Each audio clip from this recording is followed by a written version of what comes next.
Hi guys, it's Miss Vanessa here, and I'm going to read you No Roses for Harry. This is a story that is silly and it stars a dog. My dogs are actually looking at me as I am starting the story. I hope you enjoy it. It is by Jean Zion, and the pictures are by a woman named Margaret Bloy Graham. No Roses for Harry. Harry was a white dog with black spots. On his birthday, he got a present from Grandma. It was a wool sweater with roses on it. Harry didn't like the sweater the moment he saw it. He did not like roses. When he tried it on, he did feel cozy and snug, but he still didn't like the roses. He thought it was the silliest sweater he'd ever seen. The next day, when Harry went downtown with the children, he wore his new sweater. When people saw it, they laughed. When dogs saw it, they barked. Harry made up his mind then and there to lose Grandma's present. When they went into a big store to shop, the children took off his sweater and let him carry it. This is what Harry wanted. First, he tried to lose it in the pet department. See, he put it on the table here as if it was something for sale. That was a good idea. Uh-oh. But a man found it and gave it back. Then he tried to lose it in the grocery department. Do you find it? It's down here under the cart. But a woman found it and gave it back. Oh, darn. He tried to lose it in the flower department. That's a good spot for it because it's green with roses, right? Oop, I see it right there. But a little boy found it and gave it back. The children didn't let Harry carry it anymore. They made him wear it. As they started home, Harry was beginning to think he'd never lose the sweater.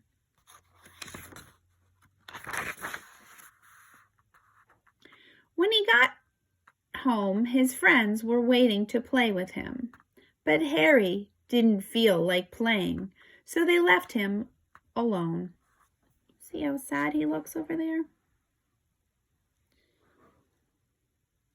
As he sat wondering what to do, Harry noticed a loose stitch in his sweater. I don't know if you can see, that's a really tiny picture. I'll move it closer. He's sitting there. There's a loose stitch. He pulled on the wool just a little bit at first, then a bit more, and then a bit more. Harry didn't know it, but a bird was watching. You guys see the bird way up here?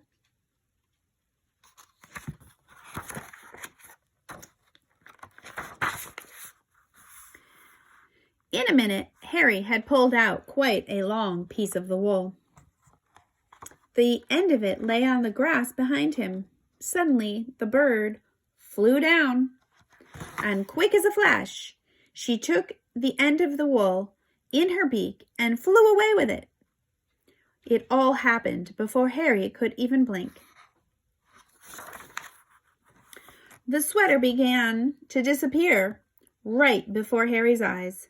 First one leg, then the neck, then the other leg, then the back, and finally, when the whole thing was just one long piece of wool flying off into the sky. The sweater was gone. Harry could hardly believe it. He barked and jumped with joy. Then he ran out of the yard. He ran down the street barking, "Thank you" to the bird, over and over and over. The bird and the wool were just a tiny speck in the sky. Do you see it way up here? Let me see. Oh, you see them? way up here. It's a tiny little speck with the wool. But Harry kept following them. He came home thirsty and tired and was having a drink in the kitchen when the children ran in. "We got a letter from Grandma," one of them said. "She's coming to visit us," shouted the other. Harry thought of the sweater, and his tail drooped. I wonder why his tail drooped. Maybe he felt sad that he didn't have the present that Grandma gave him anymore. Before Grandma came, the family looked everywhere for the sweater. They wanted her to see how nice Harry looked in it. Of course, they couldn't find it. Only Harry knew why. When Grandma arrived, Harry ran to her with his leash. Then he sat up and begging for a walk. "All right, Harry," said Grandma. "After I've had my lunch and a nap, we will go for a walk." That afternoon, Harry and Grandma and the children started off on the walk. Harry barked happily and pulled toward the park. He's so excited. When they got to the park, Harry pulled harder. When the children let him off his leash, and then he ran on ahead. He seemed to be looking for something. What do you think he's looking for? All at once, he stopped under a big tree. He looked up and began to bark with his tail. Grandma and the children came running.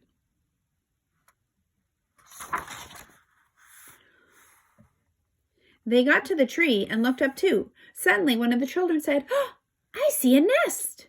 It's made of wool," said the other. And it's the very same color as Harry's sweater. They shouted together. You see that? Let's see if we can get in here. Look at the birdie is sitting in a nest that looks just like Harry's sweater. "It is Harry's sweater," exclaimed Grandma. Just then the bird looked out of the nest. "Look, Grandma, look!" shouted the children. "Harry gave his sweater to a bird." "I wonder how he did that," said Grandma. The bird sang and Harry wagged his tail even harder. At Christmas, Harry got a present from Grandma. It was a sweater. Harry liked this one very much. When he tried it on, he sure felt cozy and snug, just like the bird in the nest. But best of all, it was white with black spots, just like Harry.